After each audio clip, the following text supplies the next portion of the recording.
अथर्ववेद की शाखाएं और पुराणों के लक्षण।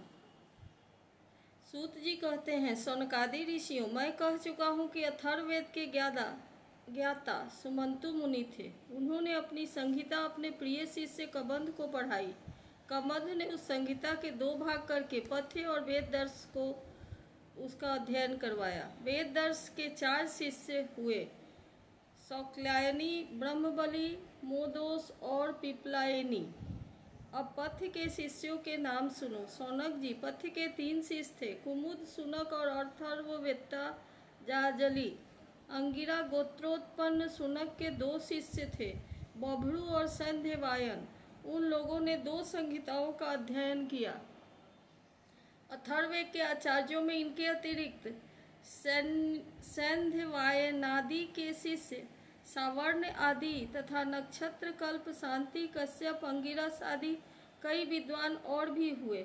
अब मैं तुम्हें पौराणिकों के संबंध में सुनाता हूँ।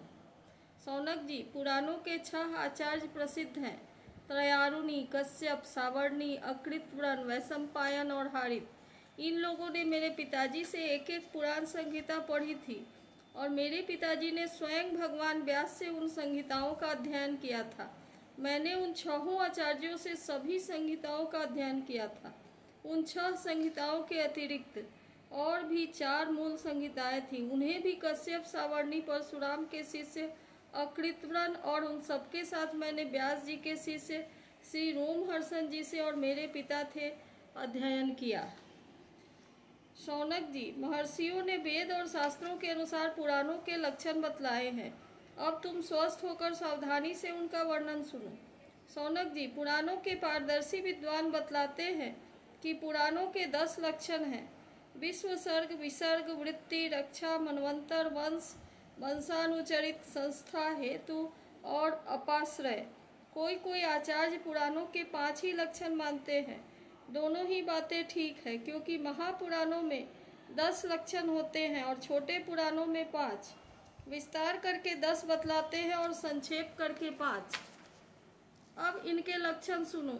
जब मूल प्रकृति में लीन गुण क्षुब्ध होते हैं, तब महतत्व की उत्पत्ति होती है। महतत्व से तामस, राजस और वैकारिक, सात्विक 3 प्रकार के अहंकार बनते हैं। त्रिविध अहंकार से ही पंच तन्मात्रा, इंद्रिय और विषयों की उत्पत्ति होती है। इसी उत्पत्ति क्रम का नाम सर्ग है।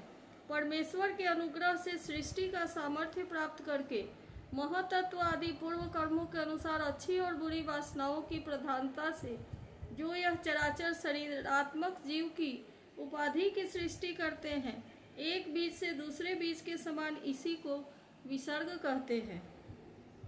चर प्राणियों की अचर पदार्थ वृत्ति अर्थात जीवन निर्वाह की सामग्री है।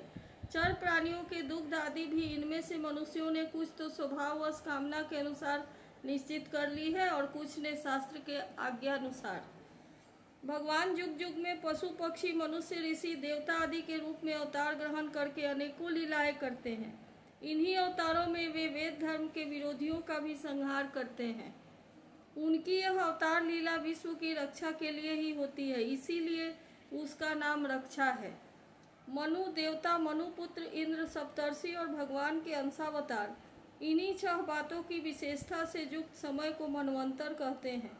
ब्रह्मा जी से जितने राजाओं की सृष्टि हुई है, उनकी भूत, भविष्य और वर्तमान कालीन संतान परंपरा को वंश कहते हैं।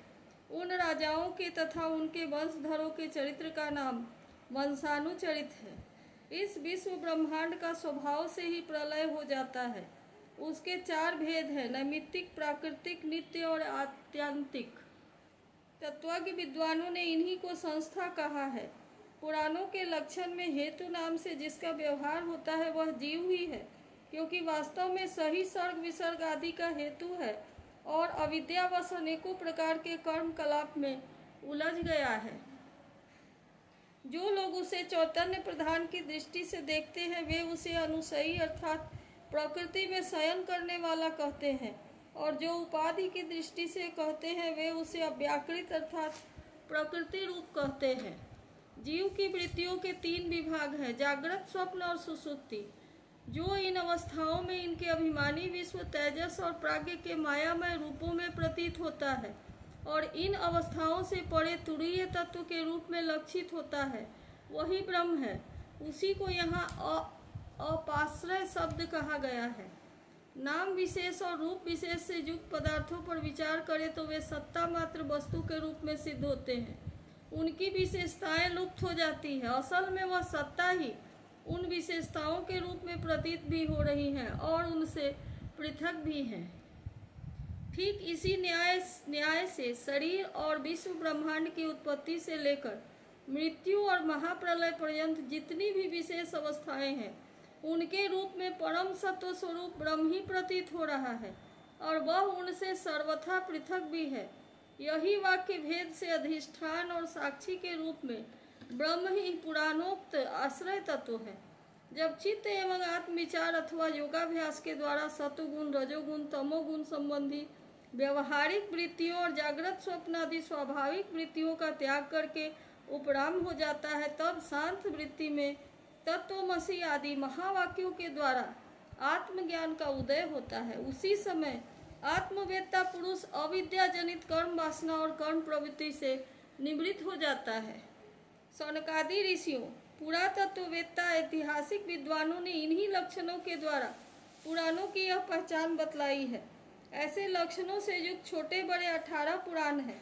उनके नाम ये हैं: ब्रह्म पुराण, पद्म पुराण, विष्णु पुराण, शिव पुराण, लिंग पुराण, गरुड़ पुराण, नारद पुराण, भागवत पुराण, अग्नि पुराण, स्कंद पुराण, भविष्य पुराण, ब्रह्म वैवर्त पुराण, मार्कंडेय पुराण, वामन पुराण, वराह पुराण, मत्स्य पुराण, कूर्म पुराण और ब्रह्मांड पुराण, यह 18 हैं। सौनक जी, व्यास जी की शिष्य परंपरा ने जिस प्रकार वेद संहिता और पुराण संहिताओं का अध्ययन, अध्यापन, विभाजन आदि किया है, वह मैंने तुम्हें सुना दिया। यह प्रसंग सुनने और पढ़ने वालों के ब्रह्म तेज की अभिवृद्धि करता है। इति श्रीमद्भागवत महापुराणे पारमहंस्यां संहितायां 12 स्कंधे 7मोऽध्यायः।